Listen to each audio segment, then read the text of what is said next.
Madeline, Dovey, nice to see you again. nice to see you too. Thanks for coming. I wanted to start the interview that we're doing just by asking you to give us a little bit of information about yourself, sort of who you are, why you're here. Well, I'm in Louis Joel's gallery because it is a community gallery, and it serves a great purpose in addressing all kinds of niches for the community, from Sunday painters to more advanced avant-garde kinds of things. My painting is old school landscape painting, but with the notion of going out and actually seeing things. Going out and seeing things and observation. My background is in environmental science and in art.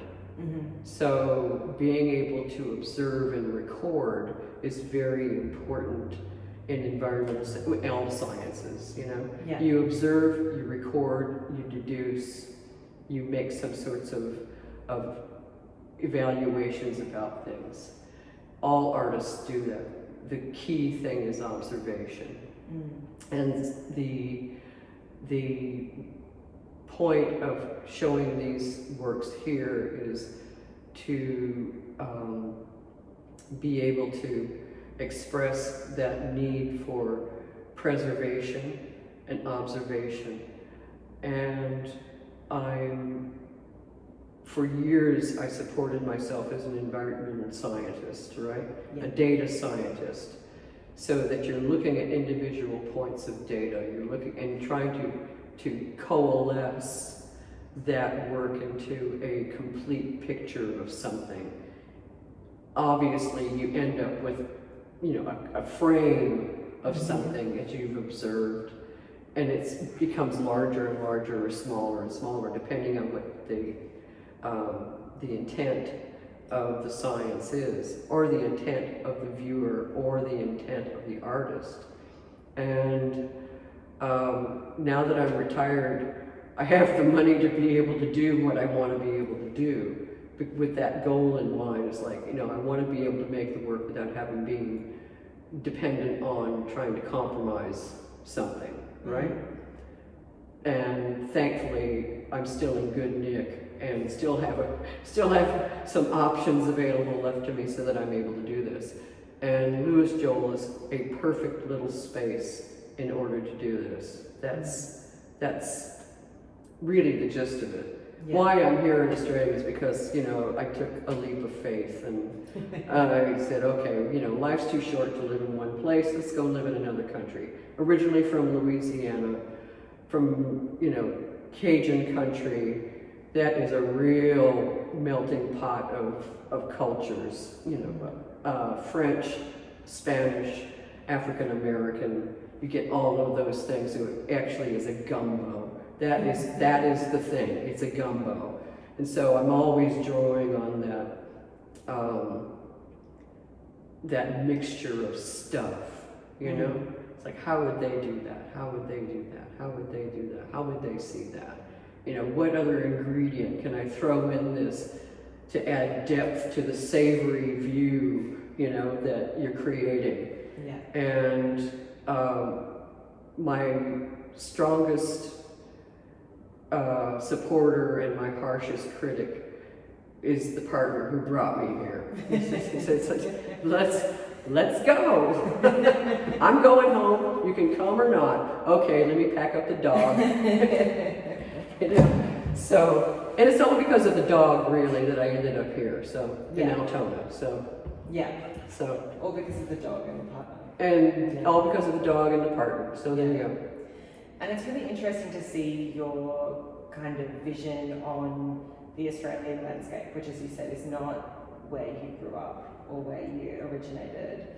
I'm really interested in what you were saying about your skills in observation being honed over your time as a scientist and as a data scientist, and how that relates to your method. And I know that you use like plein air sketching. Yeah. Could you walk us through what that looks like for your work? Yeah, the real important thing is, for me, is the observation part of it. You can only do that when you go out and you sit in the landscape, or you sit with a bowl of fruit, or you sit with a person, and you observe the things that you're able to observe with these, sensors that are your vision sensors, and look at the light. We only know something is there because of its juxtaposition to something else, I only know something is light because something dark is next to it. I only know that something has mass or airiness because of its juxtaposition to something else. And that's what you learn as an artist, is juxtaposition and adjacency. Mm-hmm. Oddly enough, that's also what you look at when you're doing data science. Mm-hmm. How do you describe adjacency and juxtaposition to things, all right? Mm-hmm. So going out with a box of oil pastels, the most rudimentary kinds of, I've got these colors available to me, and I've got this flat medium. How am I going to translate this 3D view that I see and crop it down to a two-dimensional surface? That is always the challenge. Mm-hmm. I've looked at, everybody from, Velázquez to Sorolla to, Goya to, any artist who really spends time looking at how things are formed with light and shade, then that's how that appearance, how that illusion, is created for you. Then you reprocess it all in your own brain. Oh, that's how that works, And so going out in plein air, I do a bunch of sketches. My partner takes photographs of everything, to get the overall ambiance, the overall environment, and then I go back into the studio and paint. And the painting process is really looking at the sketch and then going from there, then just losing the sketch, and then becomes the painting. Yeah. So there's that sort of going out and almost like gathering the data. Exactly. Out in the field. Yeah. And then going back to the studio and transposing that and finding the frame that is going to become. Exactly. Yeah. Exactly. And it really is all about the light that you observe when you're outside, or you could be in a studio or wherever, looking at the light on the objects.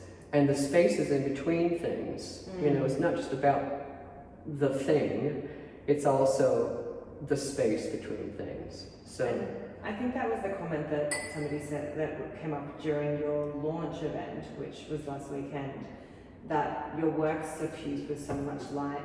And once people started looking for that, it really changed the way that they approached the work in the space. It did. Really interesting to see. It sort of slowed people down, I think.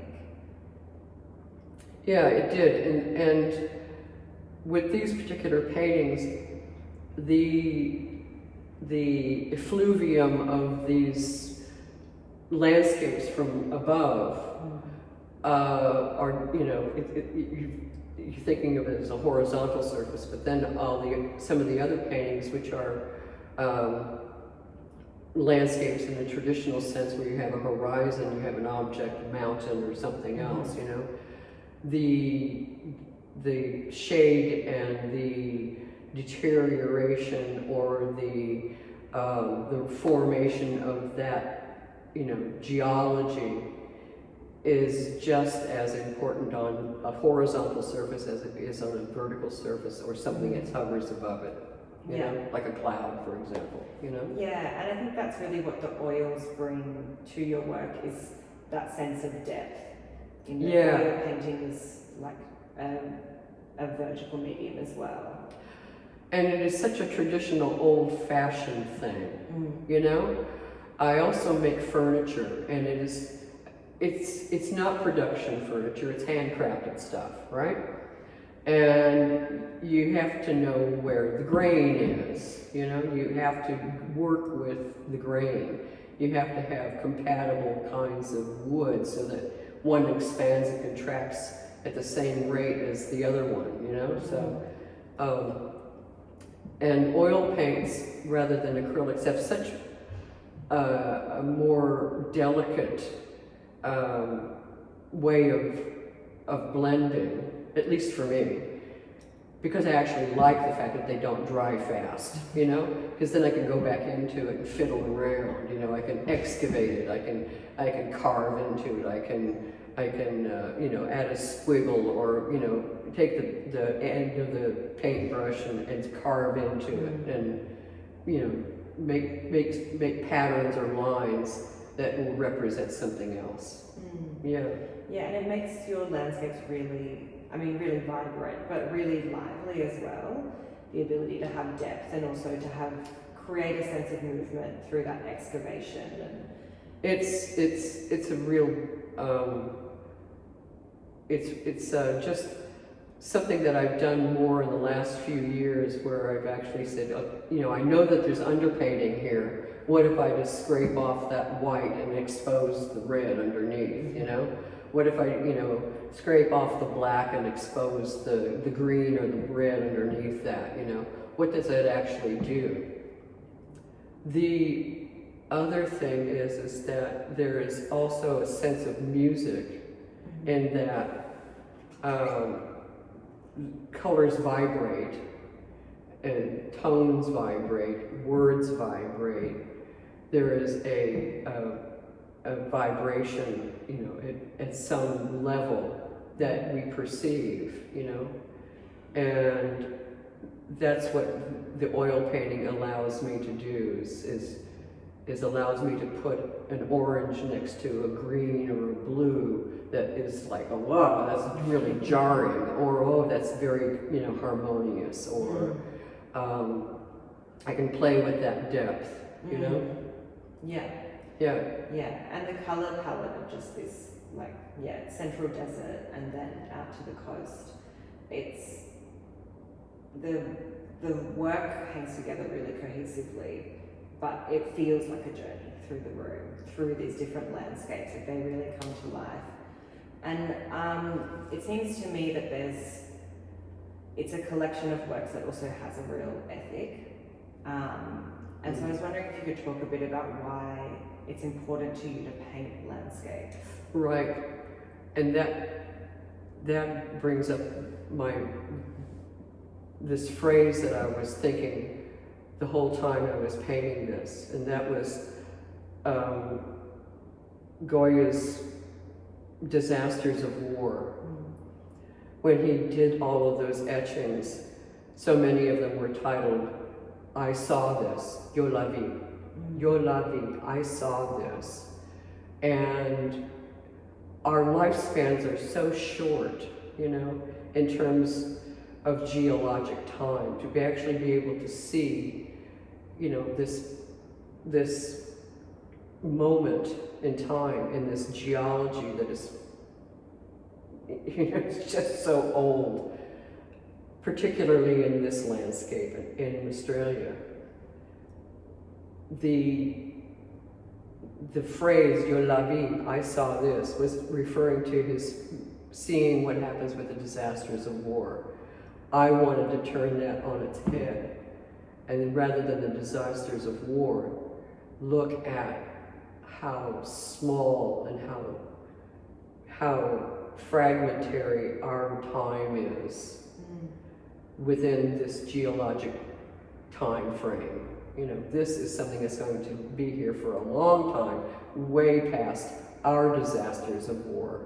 Yeah. You know, way past whatever conflicts we have as a species, you know. There'll be little critters living in these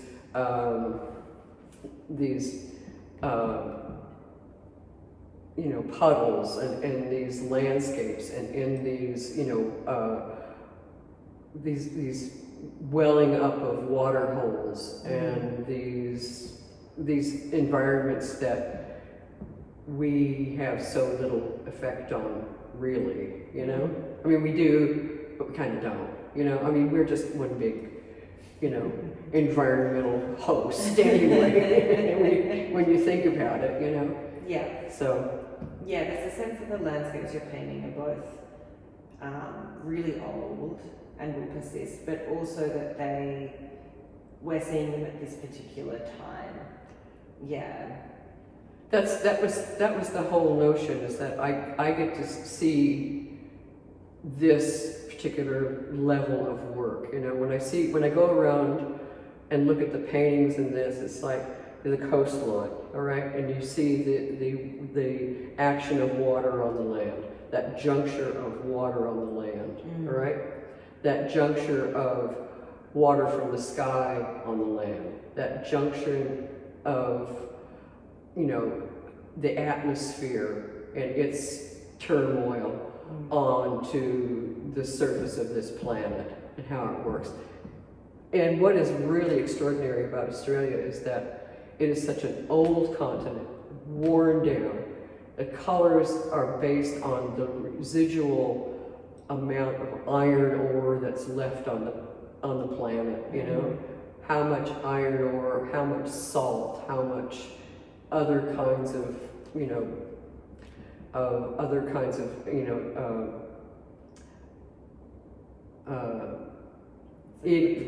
minerals and stuff, you know, karst things, you know, it's like, oh my God, you know, and which things erode faster, you know, faster in geologic time. You know, yeah, that's eroded really fast. What's also interesting is that some things you also see where it's like, okay, geologic time, it takes really, really, really long time. And then sometimes it reaches, you know, an angle of repose and it just goes, you know. Yeah. Happens all at once. It happens all at once, you know.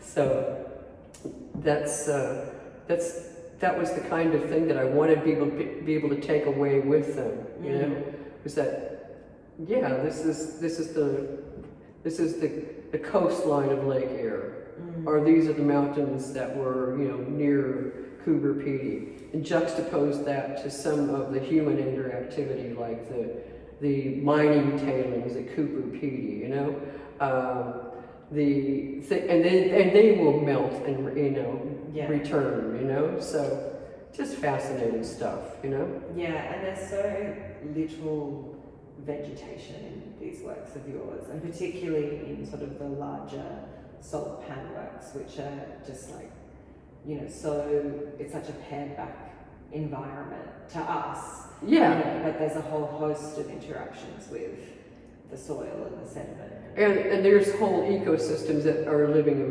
within these things, right? What really struck me when I moved to Australia is that I never really had an opportunity in the United States to actually be able to see indigenous artwork there. Yeah. And when I saw Aboriginal artwork here, it totally changed my mind about perspective. You know, not just visual perspective, but also a time perspective. Yeah. All right? The visual perspective of, am I seeing this from above, or am I seeing body painting, or am I seeing something that represents a timeline, or am I seeing a map that tells me how many water holes there are to the next, you know, or how many hills there are to the next water hole, or am I looking at a gathering of people that's described in a different way, you know? And so, you know, obviously not wanting to appropriate that vision, but to tweak my, you know, my heavily, you know, trained classical art training European mindset of what the landscape means. Yeah. You know, what that is. Is it, you know, a visual perspective this way, that way, you know, which way is, from my viewpoint, from my sensors, you know, rather than a sensor back here somewhere, you know. Yeah, it kind of disorients your view of what a landscape is, or what it is to see a landscape. But it's not abstract. It's not, you know. Absolutely, these are not abstract paintings. Yeah. I think that's what the real anomaly is. The real dichotomy between these. They are both literal and abstract. Yeah. That's what, when I first saw an Aboriginal painting, I said, oh my God, this is like, you know, abstract expressionism in the United States.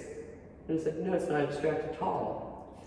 You know, this is very literal, you know? This is not at all abstract. So there you go, you know?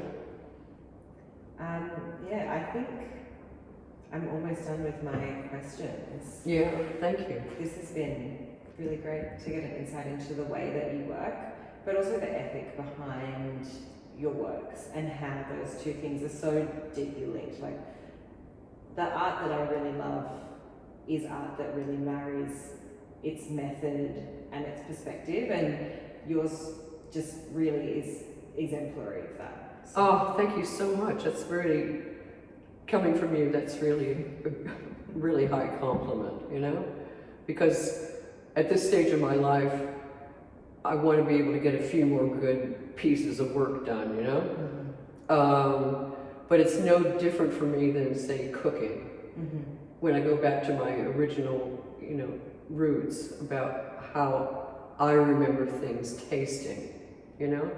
And that taste was such a marriage of so many different cultures and so many things from the land that was around us, right? From the swamp, from the, you know, from the ocean, from the land and the flavors of that, right? That's what I draw on now, you know, not, you know, my middle-aged or my youthful angst about portraying things. Now it's remembering, you know, my grandparents, or remembering my family, or remembering things, and how much that actually means to be able to see that, and then be able to transcribe that into some little squiggle, you know, some little line that, you know, will be, you know, dissolve into some other big salt pan, you know? Yeah. Anyway, that is, as always, Madeline, it's such a joy to talk with you and talk at you, you know? I feel like we could keep going, but I might wrap it up here. Okay, no worries. Thank you so much, Dovey. It's you're a good friend. Thank you so much. Alrighty.